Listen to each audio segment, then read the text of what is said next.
και εκεί πέρασε. Ο Διαμελίας, πού γαρελάβνει γεγνώσκες, την άμαξαν δει.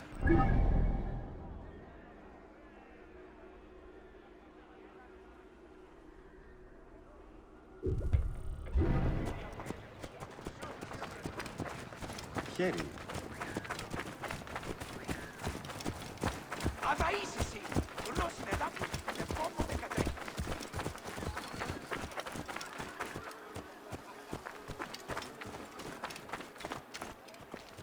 Θεοί, αδαείς εστίν. Οφθαλμούς είναι αιώρων απόλεσεν.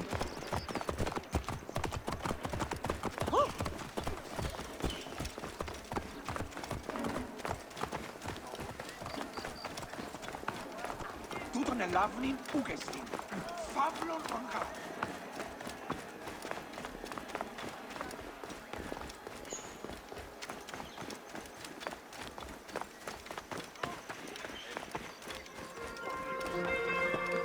Και αυτή είναι.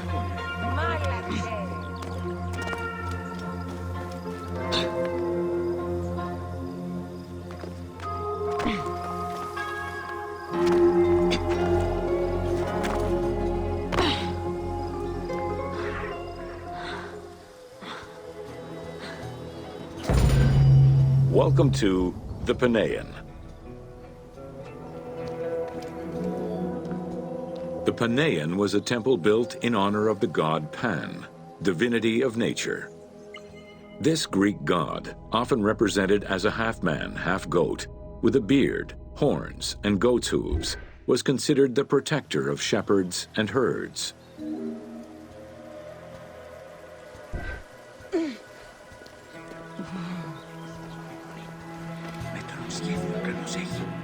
Pan's attribute was his namesake musical instrument, the pan flute. His temples were usually located in caves and on high mountains, and were frequented by shepherds. It is likely that Mediterranean cults adopted the imagery of Pan to symbolize the Christian devil.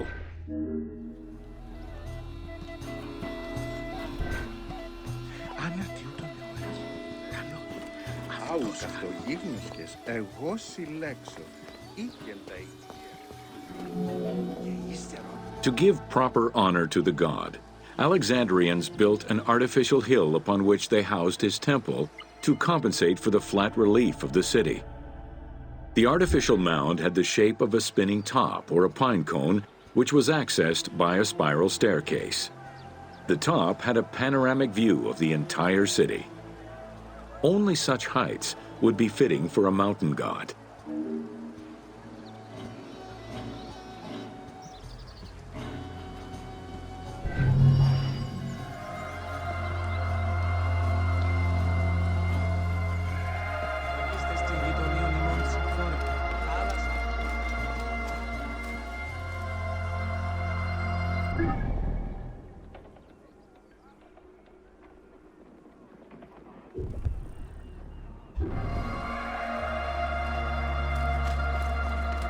Άρτια βίκνουμε τα αγοράς.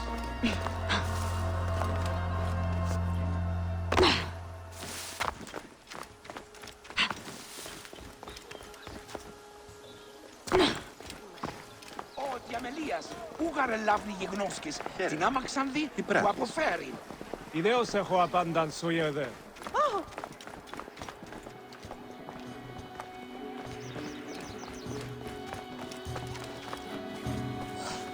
Αμελής εσύ, πού καλάβνεις γεγνώσκες, φαύλε. Welcome to Alexandria, City of Celebration.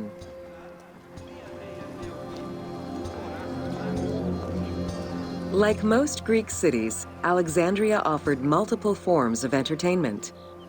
Most were related to cults, religious practices, and the festivities surrounding those practices. Among those festivities, the most important ones were the dynastic celebrations, instituted in honor of the deified Ptolemaic kings and queens. These celebrations could go on for many days and included sacrifices, offerings, processions, and public banquets. How shall I sing of thee, brightly shining one? Rocky de los Hunter, Little Το God. γεγονός είναι ότι αυτός έχει...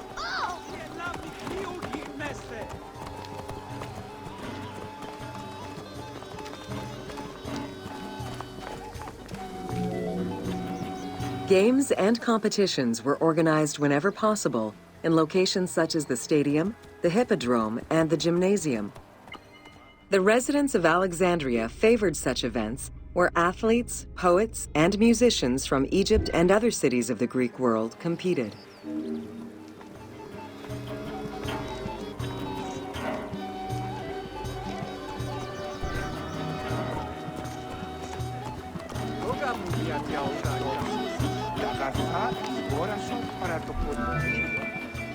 Like all good Greek cities, Alexandria had a theater. The architecture of this structure is Roman in style. This is because the team duplicated a theater from Cyrene. Roman theaters were usually semicircular and built from scratch on a flat area with structures designed to enhance oration. Greek theaters were more oblong in shape, similar to a horseshoe, and favored the slopes of natural hills to support their acoustics.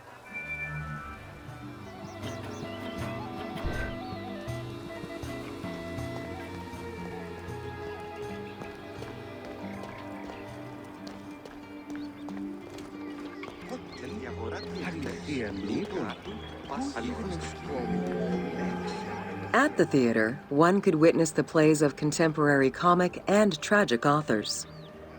The play you are witnessing below is Menander's Dyskolos, more commonly known as The Grouch, a late and popular entry in the Greek comedies.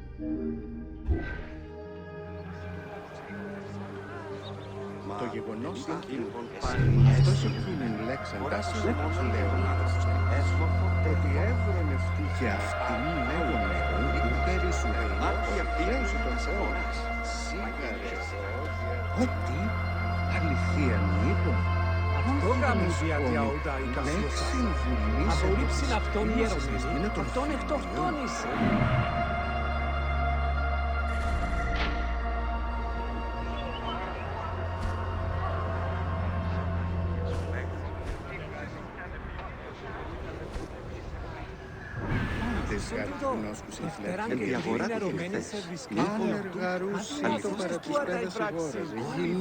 Απέδρασον να διχωρούσε σκλάβων δεινά.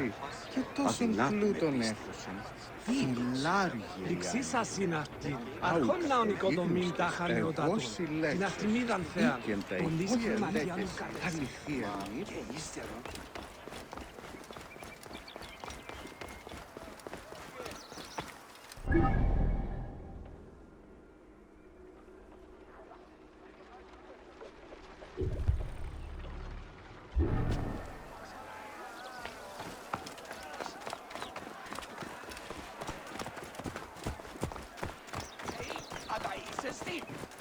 Οφθαλμούς είναι αιώρων απόλεσεν.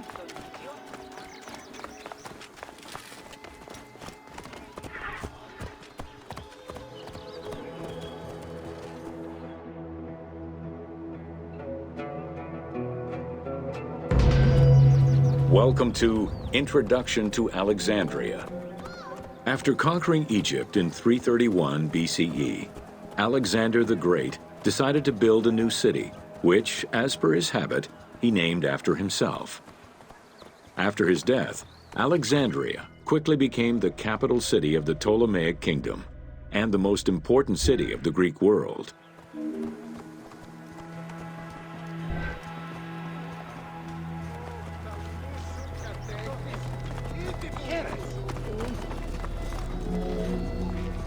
The city was built between the Mediterranean Sea and Lake Mareotis, which resulted in Alexandria becoming a crucial cultural hub and trading center.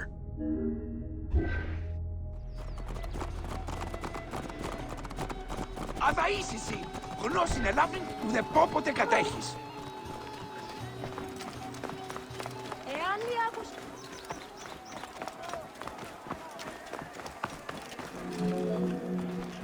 Sumptuous buildings could be seen wherever one turned their gaze: the royal palaces, the many temples, the gymnasium, lush public gardens, and large avenues.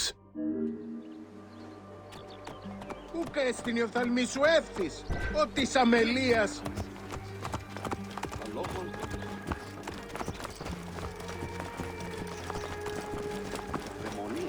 Ούκ ο παπας παρά του ιδίου.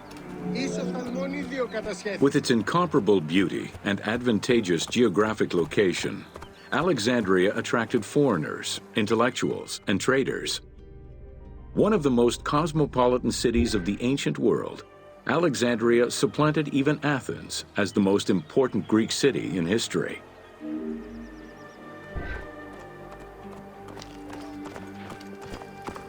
Ο οφθαλμούς σου κατέχεις ή τι του οίκου σου. Egyptian obelisks were highly prized by Roman architects. While Roman design previously favored the use of a single monument, Egyptian obelisks tended to come in pairs and were generally located at the entrance of temples. Several ancient Egyptian obelisks are still in existence today, though many are spread out across the world in locations such as Paris, Rome, New York, and London. All of this shows that Alexandria was significantly influenced by the rich past of Egypt.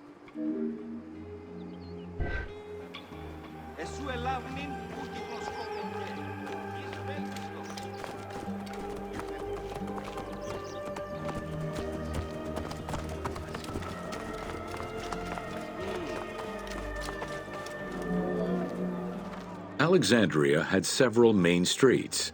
Its most famous artery was the Canopic Way. It was lined with sumptuous buildings, houses, and temples, and was roughly 8 kilometers in length. This street was one of the most important shipping entrances to Alexandria and often hosted processions and festivals.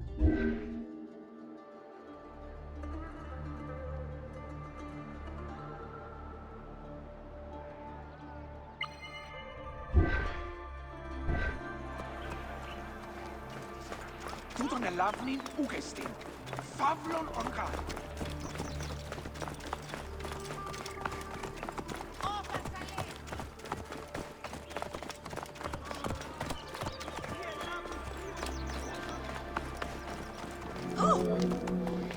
The width of the street, 30 meters, was abnormally large even by Greek standards. This is likely because the Canopic Way was made in a short span of time and based on an urban plan, as opposed to being slowly built over time, as was usual for the era.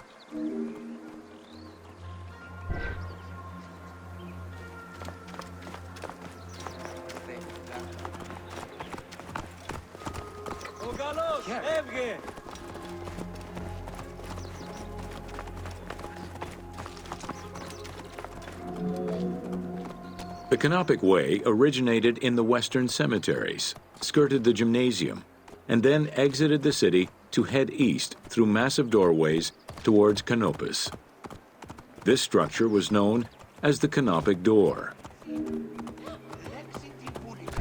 Ακούεις?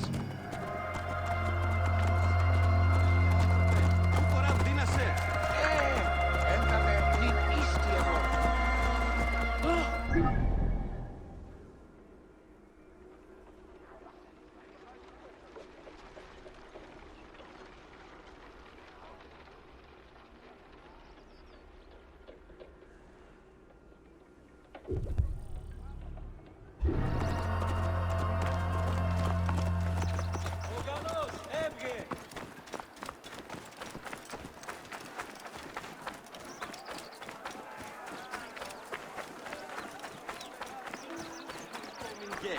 He's βέλτιστος.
Welcome to Cleopatra, Queen of Egypt.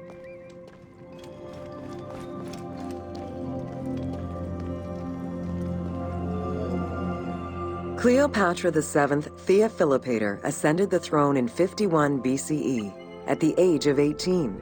Though her early attempts to maintain power were often challenged, she eventually prevailed and became the sole ruler of Egypt. According to Plutarch, she was the only Ptolemaic pharaoh to speak the Egyptian language. Her intelligence, coupled with a good education and a great political mind, allowed her to make the alliances necessary to maintain the independence of Egypt while Rome was becoming a Mediterranean empire.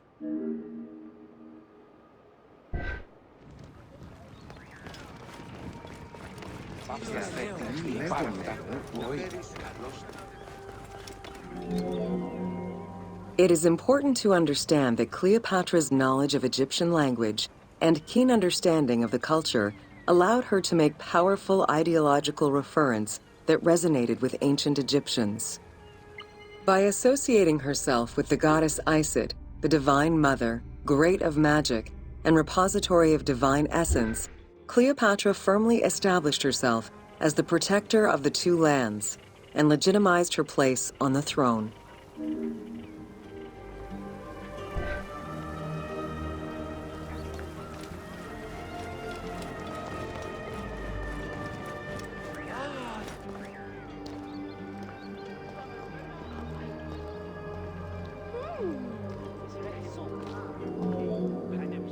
Upon his death in 51 BCE, Ptolemy XII Aulus bequeathed his kingdom to his daughter and eldest son, Cleopatra VII and Ptolemy XIII.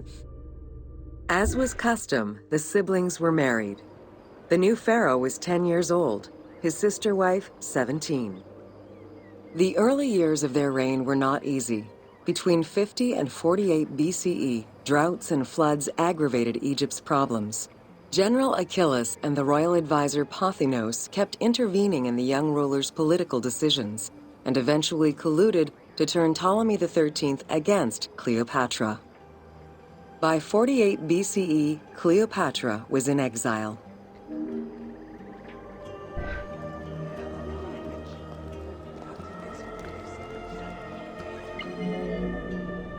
During Cleopatra's exile, the Roman Empire was not without its own internal conflict. Caesar and Pompey were at war with one another, and after his defeat in 48 BCE, Pompey fled to Alexandria in the hope of finding refuge. This turned out to be an unwise decision. Listening to his advisors, Ptolemy XIII elected to have Pompey assassinated, his head kept as a gift, in the hopes of acquiring Caesar's favor. This gambit backfired. Instead of earning approval, the murder of a Roman greatly angered Caesar.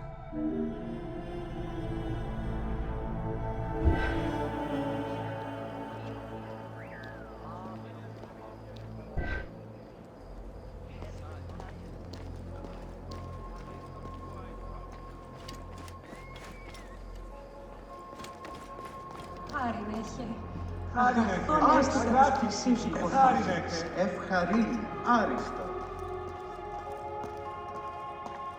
Χάσουν οράν Ιωνών, Υιός, γνώσκω ότι Θεός στελεί σημείων του. Ευχάριστος ημιτάσου, ευλογείται. Cleopatra, aware of Caesar's anger against Ptolemy for the murder of Pompey, decided to take advantage of the situation. She returned to Egypt in secret, hoping to establish an alliance with one of the most powerful men of the time. Outside of the legend, where she had herself smuggled into his quarters in a carpet, what exactly happened during that fateful meeting remains a mystery. However, Caesar seemed to see a better ruler for Egypt in Cleopatra than in her young and too easily influenced brother. Invoking Ptolemy XII's will, Caesar attempted to mediate peace between the siblings.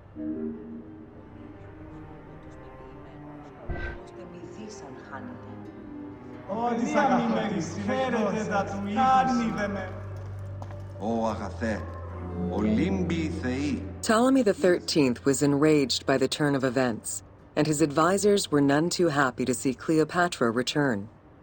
Urged on by General Achillas and Pothinos, the young pharaoh plotted against Caesar and Cleopatra, resulting in the siege of Alexandria in 47 BCE. It was in March 47 BCE that Caesar defeated Ptolemy XIII's forces. The young pharaoh drowned in the Nile after having fled the battlefield. With her opponents dead or powerless, Cleopatra married her other much younger brother, Ptolemy XIV, and finally claimed the throne of Egypt for good. The end of the Alexandrian War also cemented the romantic and political alliance between Cleopatra and Caesar. Και προσεύχου δια την νίκη του στρατού.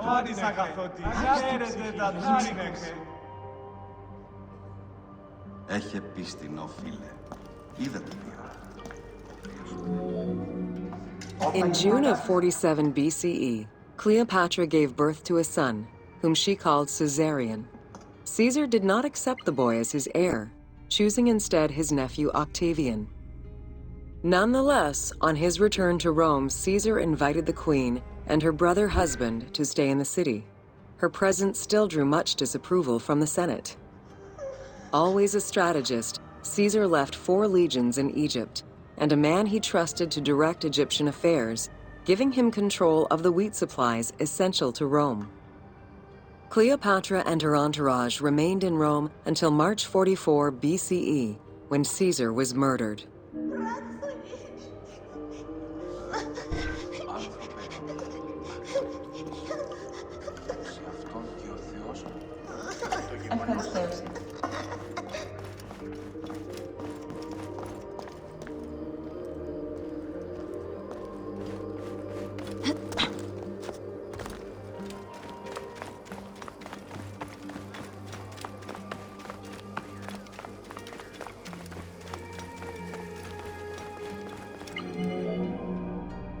Caesar's most faithful ally, Mark Antony, often visited the Queen of Egypt during his stay in Rome. Unlike most, he recognized the legitimacy of Caesarion, the natural son of Caesar. Antony knew he would need the riches of Egypt in order to fight Octavian and claim the Roman Empire. Cleopatra, in return, saw a powerful ally.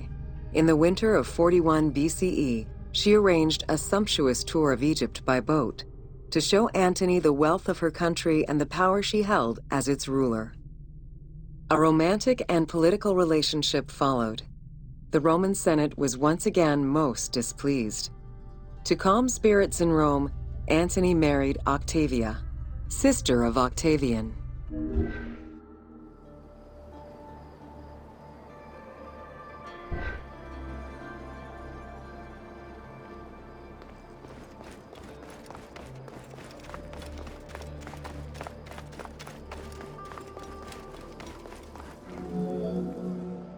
Despite his marriage to Octavia, Antony remained Cleopatra's lover, and she gave birth to their children. Cleopatra increased her kingdom's territory and started a political propaganda alongside her lover in Egypt and beyond. She hoped to create a Ptolemaic federal empire with Alexandria at its center. Antony eventually repudiated his Roman wife for the Egyptian queen, much to the dismay of the Roman elite.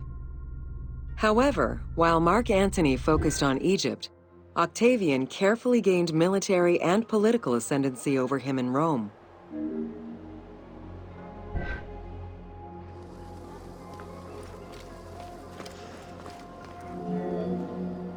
Octavian managed his own propaganda campaign and succeeded. The Roman people hated Mark Antony and Cleopatra. To avoid the censure still inherent in attacking a fellow Roman, Octavian simply declared war against Egypt. Rome's power still reigned supreme. The powerful Egyptian fleet, led by Cleopatra as well as Mark Antony's forces, were defeated in 31 BCE in Actium. Octavian arrived in Egypt in 30 BCE to formalize his victory.